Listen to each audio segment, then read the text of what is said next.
In this video, we're going to cover the time and sales, which is an essential scalper's tool. It's one that I make use of a lot for confirmations, trade entries, and determining if a level is good or not. And most order flow traders use this tool. In fact, a lot of order flow traders will say you can't open your charts or trade without the time and sales open. So it's very important.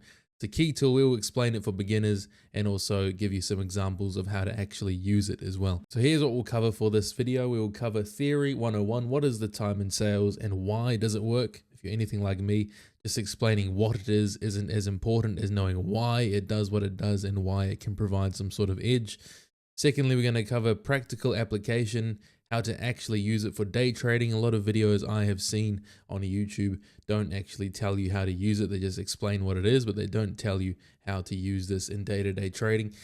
And lastly, we'll cover how to set up the time and sales using TopstepX. Now, this is available on many different trading platforms, but if you're trading prop firms and you want an accessible platform, TopstepX is a platform that I use every day, and we'll cover how to set it up there as well. So first, what is the time and sales and why does it work? So on the right here, you can see the time and sales, right? So this is what the TopstepX time and sales looks like. And here is a live version of it. So you can see how it moves in person. You can see it's a bunch of numbers running past, right? It looks meaningless to the untrained eye, but we'll get into that. So the time and sales shows every single transaction that takes place in a given market. So every order that hits the market that is actually executed is shown on the time and sales. You can think of it sort of like a receipt. There's a receipt of every transaction that takes place with a buy or sell, and how much, as in how many contracts are bought or sold, and the time at which that transacted. So if you couldn't tell already, this is the NASDAQ time and sales you can see on the right. Now, the orders seen on the time and sales are the aggressive participants, not passive liquidity, and cannot be spoofed. So one complaint that a lot of people have about order flow trading is that they say, oh, but you know, the liquidity and the orders can be spoofed, there can be fake orders, etc. The thing with the time and sales is it shows everything that's actually executed, whereas something like the DOM or the price ladder, which you may have seen before, can be spoofed and have fake levels of liquidity because they are just passive resting orders that haven't been executed yet. That is a lot less reliable for determining market direction versus the time and sales, because the time and sales cannot be spoofed, it cannot be faked. It's showing what actually transacts. The time and sales is a great way to read the now, the right now, and judge market velocity and trend direction. And it's the most pure form of the market, because the market we trade isn't candlesticks, it's not line charts, it's not visual patterns, but the candlesticks are printed based on the information in the time and sales. So the time and sales is what we base all other visual representations of the market from, is from the time and sales. It shows the auction as it's occurring, every buyer, every seller, and how much they are buying and how much they are selling in real time. So on the time and sales here, the lines in green here are where market participants have bought at the offer, which is generally a bullish sign. And the lines in red, market participants have sold at the bid, generally a bearish sign.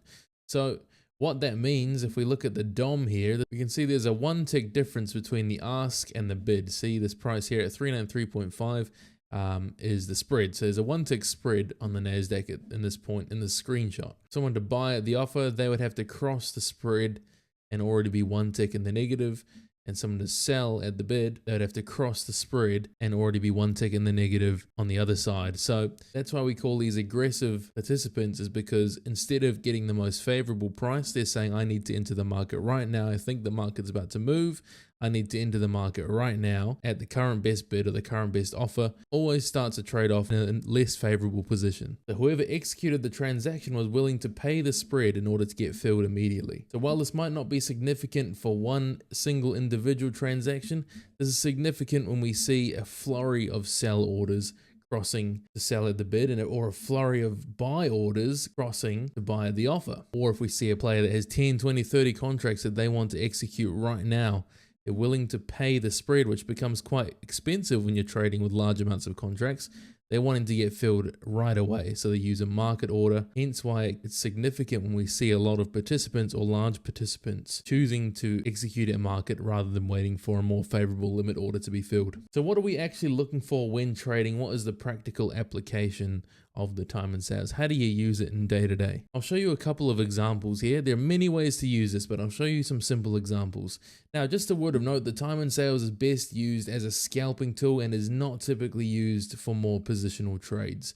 So it's very, very useful for trading in the moment, getting your scalps in. For me personally, if I'm trading the NASDAQ, I'm looking for about 50 ticks, and that's a scalp trade for me. So within that relatively small range, it's a very useful tool, but the more you try to hold a positional trade, it becomes a little less useful. It's best for getting favorable entries and catching momentum versus trying to catch larger swings. Here's a simple visual representation of what you might look for. At areas of support, you're looking for buying interest and a relative lack of selling.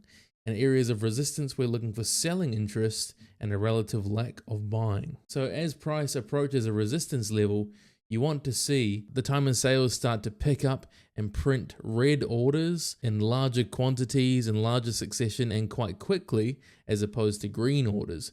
You want to see a lot of red hitting the tape in high quantity, as in a lot of individual traders, and also a couple of larger traders in there as well, doesn't hurt. And you're wanting to see a lack of buyers at the same time. You don't want to see a bunch of buyers above an area of resistance or at an area of resistance. You want to see a lot of selling, confirm that participants are interested in taking the market lower as it reaches a level of resistance. Vice versa, at a level of support, you want to see a lack of sellers down here, but a lot of buyers, large quantity. You want to see them coming through very fast.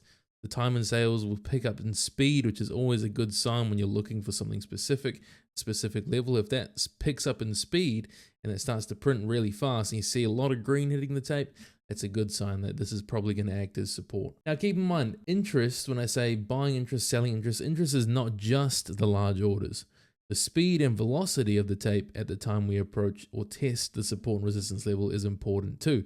In fact, personally, I place more significance on speed and velocity than just the big orders, I'm not so much just looking for a couple of 20, 30 lot traders at resistance and be like, yep, cool, that's ready for me to short. I want to see speed and velocity of a lot of smaller orders coming through as well, because smart money are not always the large orders. In fact, a lot of larger traders, larger institutions, and algorithms execute their orders by executing hundreds of one single contract trades at a time. They're not executing just one chunk of 30 contracts at a specific level.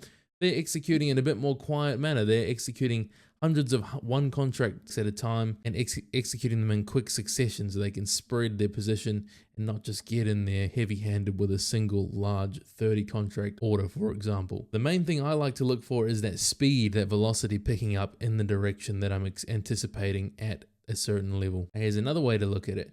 If price approaches a resistance level and there is a lack of selling, so we're not seeing any red hitting the time and sales, or if we are, it's very, very small in comparison to the buying.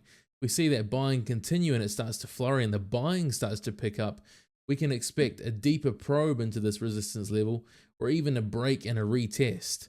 So if we see that buying continue and it picks up speed, and we break a resistance level, normally you might see a stop run occur in this type of situation, then you can expect that resistance level to be broken.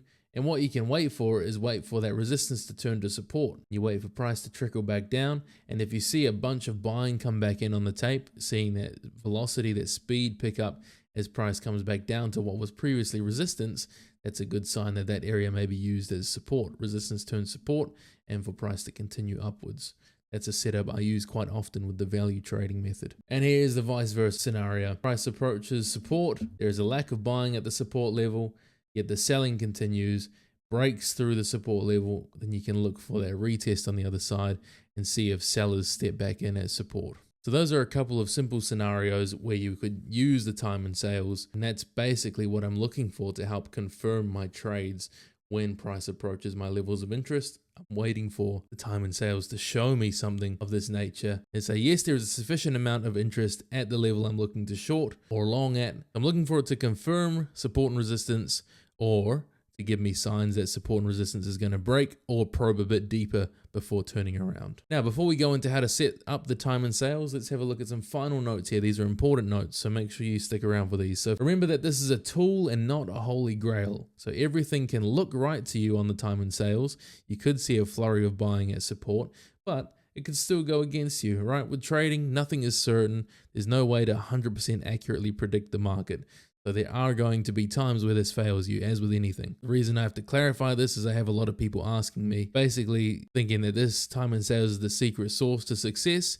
It's not. It's another tool you can use. It can help to improve your edge and improve your decision making, but it's not the holy grail, okay? So make sure you know that before you go into this. Myself personally believe it can greatly increase a discretionary trader's edge. That is just based on my own experience. And remember, this is a tool, not a holy grail. That being said, this tool will give you an edge over scalpers that wait for candle or structural confirmations, as you can pick up on the pulse of order flow shifts before they can. So use that to your advantage. And what I mean by that is most retail traders are waiting for a candlestick pattern to form, whether that's an engulfing candle, a market structure break, whatever you want to call it. But the problem is, as a scalper, a lot of the time, by the time this has happened, it's already too late and you've missed a favorable entry. You're getting in with a poor risk reward ratio and there's less chance of the trade actually going in your favor.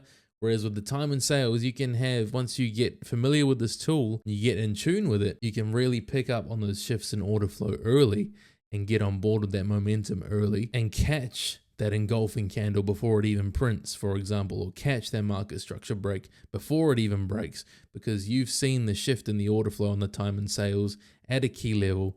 You're able to get ahead of other traders, other retail traders who are waiting for patterns to form and waiting for candles to print and waiting for candles to close, etc. This gives you an advantage over these types of traders. And as with all order flow tools, this is a discretionary tool. There's no mechanical or right way, in air quotes, to use this. So get familiar with the tool in action. Use it to aid your decision making according to your strategy. Okay, so there's no hard and fast rules to use this for, right? There's many different scenarios this can be used, and the best way to learn is to adapt it to your strategy. Sit there with the time and sales, spend a lot of time with it, because at first it's going to feel crazy and erratic and it's just going to blind you, right? It can move at very fast paces. You're going to be sitting there trying to read it, and by the time you've done processing what's happened, it's going to be too late. So what you need to do is spend a lot of time with this tool. Observe how it behaves at your key levels of interest, where you're looking to buy, where you're looking to sell. And remember to not read every little detail, but just observe the flow. The point of the time and sales is to use it to tune yourself to the flow of the market and feel the ebbs and flows and see when those reactions are occurring right as they happen. It's one of those tools that once you learn it, it almost feels like you can't open a chart, you can't trade without it. And in fact, some of the professional traders I've learned from only trade using the time and sales and the DOM. They don't even use charts or anything like that. They just use the time and sales and the depth of market, and that's all. Okay, so this tool is very powerful when used in the right hands, and once you've learned how to read it and how to use it to observe order flow. So now let's look at how to set this up on TopstepX. So here you can see TopstepX. On the left here is where I keep my time and sales, right? So I've got the DOM, I've got my charts, the DOM, then the time and sales open on the far left. Now, if you want to add this to your chart, simply come up to the top right corner here, press the plus sign, and then here it is here, time and sales. You drag that out, you just place that wherever you want on the chart. I like to have mine just to the side of the DOM so that when I'm trading, I can have it in the corner of my eye and I'm watching the charts, I'm watching the DOM as we get down to that level. I can also observe the flow of the market and watch for that flurry of green or flurry of red and see what the interest at each level we trade at is. So that's how you set it up, guys. I hope you found this video helpful. If you did, give it a thumbs up, comment down below if you think you'll incorporate this into your trading. And if you want to try the TopstepX platform, the link pinned in the comments will give you 20% off any size combine at the checkout. Just follow the link, accept cookies, choose your TopStep account size, and when it asks you to choose platform, make sure you choose TopstepX, and you can use this platform here. I trade with it every day, and the discount will automatically apply for all eligible customers at the checkout. That's all for today, guys. Take care.